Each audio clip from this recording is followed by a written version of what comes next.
Jeffrey Herlings started from pole, alongside him Glenn Coldenhoff, Jordi Tixier and Dylan Ferrandis, and it was the two Rebel KTMs that stormed the first turn.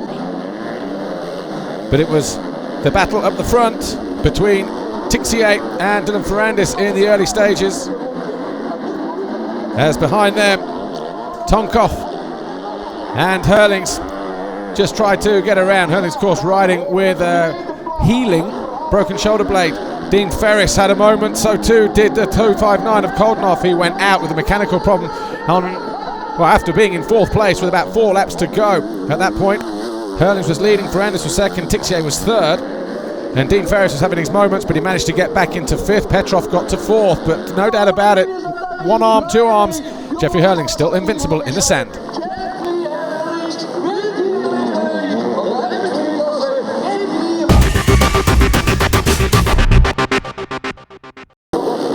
Tony Cairoli won the qualifying race out of Shaun Simpson of Evgeny Bobashev. And it was Cairoli who thought he'd nailed the whole shot, but Kevin Strybos ran him tough around the next couple of corners and came out in the lead. Strybos then found himself battling with the Russian Evgeny Bobashev, who then lost out to the hard-charging Belgian. Shaun Simpson went through, passing Bobashev to move up into contention. Bobashev eventually down in fourth place. Van Hoorbeek and Gauthier Paulin, they battled, with Van Hoorbeek eventually coming home in sixth place. Tony Cairoli, though, in the closing stages, got himself past Bobashev and into second, behind the number 24 of Shaun Simpson, while Clement de Saux was just having one of those weekends. Eventually came home in 12th. Shaun Simpson made this pass on Kevin Strybos to take over the lead, and Cairoli got close, and then he too went out in the closing stages, leaving the win to Shaun Simpson. It was his first ever MX1 race win.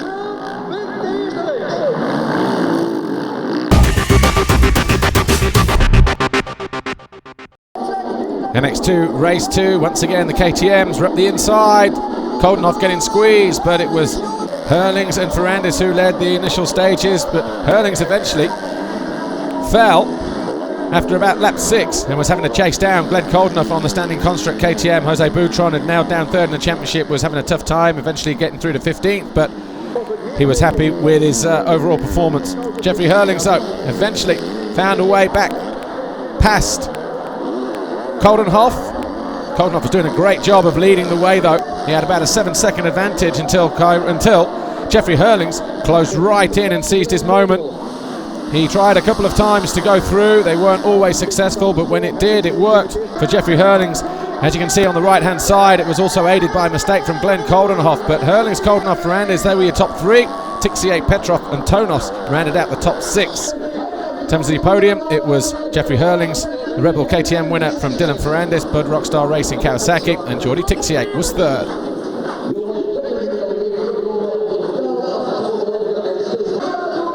Of course, Jeffrey Herlings was world champion in the Czech Republic, but he still picked up another gold plate. Jeffrey, congratulations. It required a massive effort from you to come back way earlier than expected and win this home Grand Prix. Are you glad you did it now?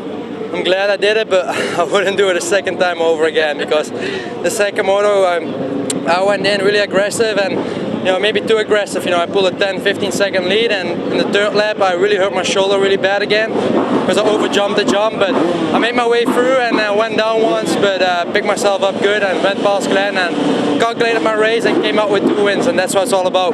Congratulations.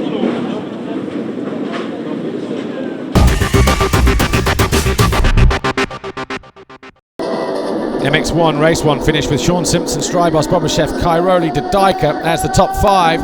The start of race 2 saw Cairoli burst into the lead on a 450 KTM, and he was away. Clement de Saux, Bobashev, Kevin Strybos and Shaun Simpson all duked it out for the other places, as the 2 Kawasaki's of Tommy Searle and Jeremy Van Hoorbeek also duked it out.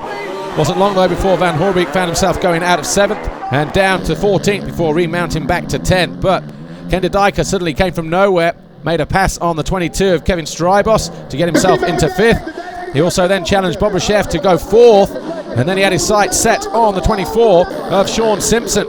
Now, if he'd have passed Shaun Simpson would have gone from winning the overall Grand Prix to finishing in 3rd, handing the advantage back to his teammate Antonio Cairoli. But out of nowhere, Shaun Simpson suddenly found his way into second place in the closing stage of the race. Ken Dyker was making mistakes all over the place. Kai Rowley won the race. Strybos came home second. Shaun Simpson was third.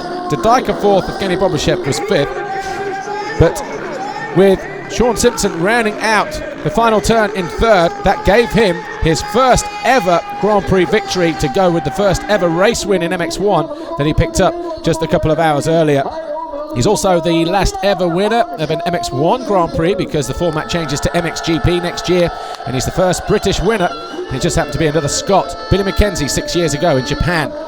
So a memorable day for the Scots and also for Shaun Simpson, but of course Antonio Cairoli was world champion 2 weeks ago. The gold plate proves it.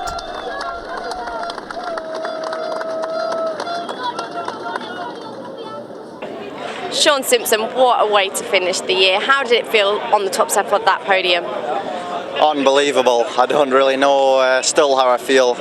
Feels like an absolute blur, the second moto. The first race I got into a great rhythm and never looked back really. The second one I was hitting lines, I was hitting bumps the wrong way. I went down on the second lap after actually being in the lead.